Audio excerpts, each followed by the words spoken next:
हमारे साथ एक ऐसे अध्यापक मौजूद हैं, जिनकी पत्नी ने उनको इतना प्रताड़ित किया कि वो अपनी टीचरिंग यानी कि जो पढ़ाने का अध्यापक थे, वो उसे छोड़ के अपना पेशा छोड़ के वो वकील बन गए हैं और वकील के साथ-साथ वो अपनी लड़ाई खुद लड़ रहे हैं और साथ ही दूसरे लोगों की न्याय दिलाने के लिए काम कर रहे हैं। तो आइए बात करते हैं। क्या नाम है सर आपका?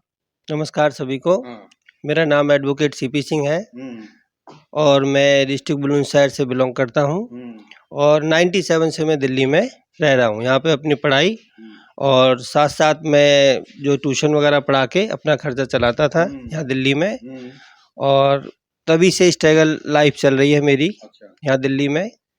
काफ़ी मेहनत मज़दूरी करने के बाद, फिर ट्यूशन पढ़ाने के बाद जब थोड़ा-सा यहाँ पे 2000 के आसपास जब मैंने ग्रेजुएशन कर लिया था, उसके बाद थोड़ा-सा कुछ पैसे से संपन्नता आई।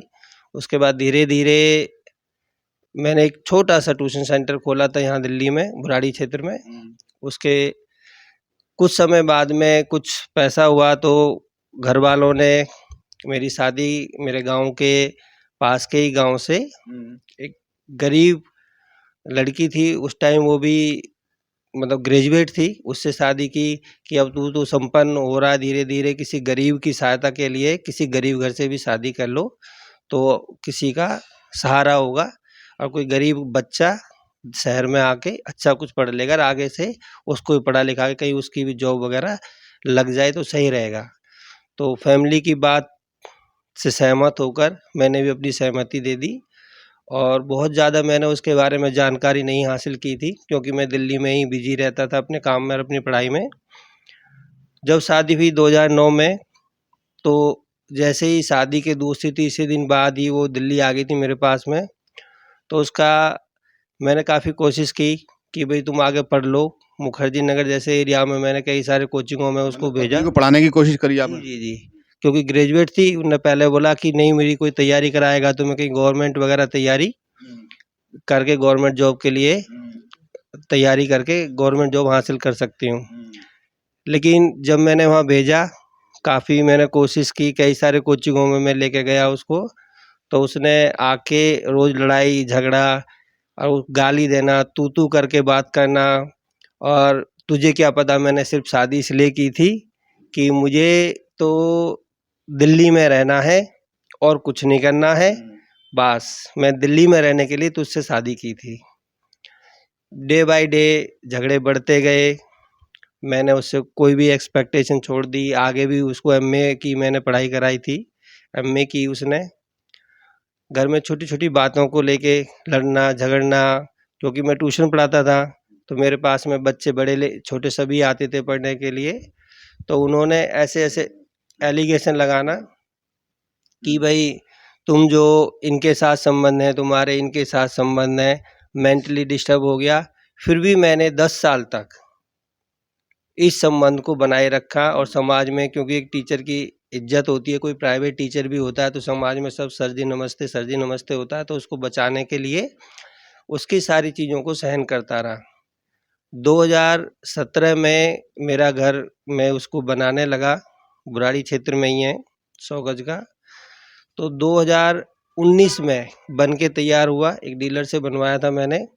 जैसे ही वो उसमें शिफ्ट हुई, उसने मेरे खिलाफ पूरे मेरे घर पे कब्जा कर लिया उसने, फ्लैटों पे और मेरे खिलाफ पुलिस में कंप्लेन करने लगी। ये कितने दिनों बाद की बात हुई है? ये एप्रॉक्स 10 साल बाद, 10 साल तक मैं पूरा झेलता रहा। मैंने कहा कि भाई चलो एक ज़िंदगी मिली है, किसी ऐसे के साथ भी ज़िंदगी को काट सकते हैं हम लोग। लेकिन उसने कुछ नहीं सुना। एक गरीब घर की लड़की जिस हिसाब से हम लेके आए थे कि भाई कहना मानेगी, काम करेगी घर का, कुछ नहीं। ऐसी-ऐसी ज़िंदगी में मेरे साथ घटना घटी हैं कि जब हम खाना खाने बैठते थे तो सब्जी तक की भी अड़ोस-पड़ोस से माँग के ले आती थी वो कई बार।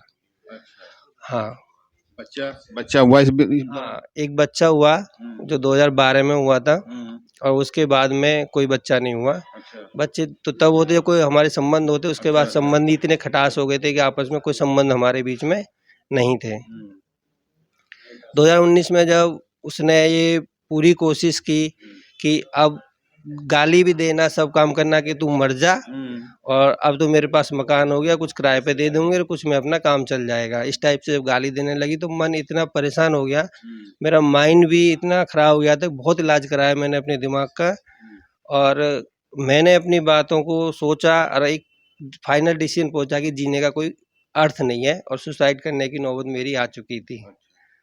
बस कोई एक महानुभाव मिले हमें, उन्होंने बहुत समझाया कि भाई तुम्हारे गांव में सारे भाई बहन जो सब इतने पढ़े लिखे नहीं है, तुम पढ़े लिखे हो तो तुम इससे टक्कर ले सकते हो, नहीं तो गांव की जो थोड़ी बहुत प्रॉपर्टी है, जो 2-3 बीघा जमीन है, उस पर भी ये कब्जा कर लेगी, बहुत परेशान करेगी, तुम कुछ करो। फिर कई वकीलों से मैं मिला, उन्होंने भी इधर उधर की बातें बताई। फिर अपनी केस को लड़ने के लिए मैं खुद वकालत की, और अभी मैं फ़िलहाल एक यहीं दिल्ली के कोर्ट में, डिस्ट्रिक्ट कोर्ट में प्रैक्टिस कर रहा हूँ, अपने केसों को भी देख रहा हूँ, प्लस जो मेरे जैसे कितने लोग मिलते हैं उनकी सहायता करने के लिए भी मैं तत्पर रहता हूँ।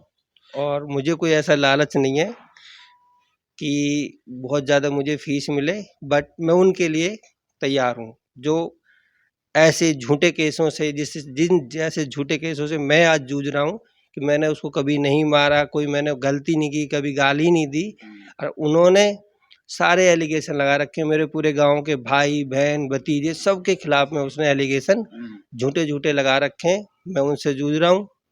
FIR करा रखी थी 498 में मेरे अगेंस्ट में और मेरे सारे भाई बहनों के अगेंस्ट में झूठी, और वो भी अभी इन्वेस्टिगेशन के उस पर चल रही है। तो ऐसे जो भी भाई हैं मेरे जो झूठे केसों से जूझ रहे हैं, मैं उनके पक्ष में आज भी खड़ा हूँ, उनके साथ, उनका साथ देने के लिए।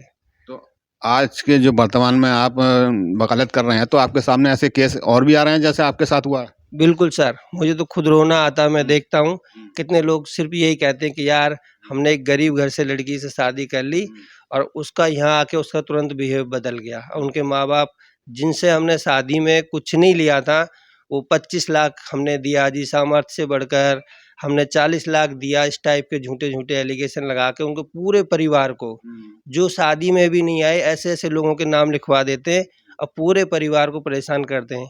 जो मेंटली जो समस्या होती है, प्रॉब्लम होती है, मुझसे ज़्यादा कोई नहीं देख सकता।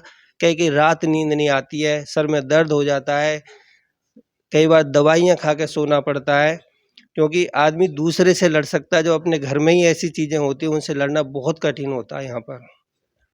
ऐसे लोगों को पहचानने के लिए क्या संदेश देना चाहेंगे? सर, मैं सभी से सभी लोगों से जो भी इस वीडियो को देखेंगे, यही संदेश दूंगा कि अपनी जानकारी, अपनी पहचान, अपने रिश्तेदारी में ही शादी करें। वो देखभाल के करें, पूरा देखभाल के करें और टाइम दें शादी करने में। जल्दबाजी ना करें कि हमने 15 दिन में रिश्ता देखा, शादी कर ली, उनमें बहुत समस्याएं होती है। पूरे खानदान को देखें, पहले जैसे कि नाना नानी के परिवार को देखते थे, दादा दादी के परिवार को देखते थे, तब जाके शादी करते थे, मामा मामी को भी देखते थे, तब जाके वो रिश्ते को पक्का करते थे। अब ये ना कहे कि भाई मैं इस पक्ष में नहीं हूँ, ना तो बहुत अमीर घरों में शादी करो, ना बहुत गरीब घरों में शादी करो। अपनी सामर्थ्य के जो लोग होते हैं उस हिसाब से शादी करनी चाहिए कि जैसे हमारा लिविंग स्टैंडर्ड है, सामने वाले का भी ऐसा ही होना चाहिए। हमें इन चीज़ों को ध्यान में रख के ही शादी करनी चाहिए। धन्यवाद। तो साथियों, आपने ये सुनी इनकी दुख भरी कहानी।